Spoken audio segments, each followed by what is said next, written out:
তো আমরা আজকের আর্ট ক্লাসে অ্যানাটমি প্র্যাকটিস করছি। তো অ্যানাটমির প্র্যাকটিস করছি, এইটা হচ্ছে কি আজকের আমাদের এই ফিগারটা অ্যানাটমি প্র্যাকটিস। এই হাতটা, ফিগারের এই হাতটা এদের দুজনারই দুটো পাপি পারছে না করতে। তো দেবাংশী প্র্যাকটিস করছে। খাতরা দাও দেবাংশী, খাতরা দাও, দাও খাতরা দাও। তো এই যে ফেসটা প্র্যাকটিস করেছে এইখানে, আর আলাদা প্র্যাকটিস করে নিচ্ছে এখানে একবার করেছে। এইটা হচ্ছে গিয়ে এপিক, এইটা এপিক।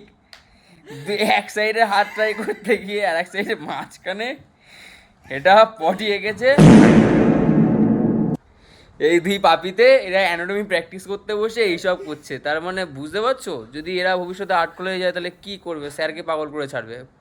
এটা কি ধরনের প্র্যাকটিস ভাবো, কোথায় এই অ্যানাটমি আর কোথায় এইটা, আবার হাসছে। কিচ্ছু বলার নেই, এইসব নিয়ে চলতে হয়।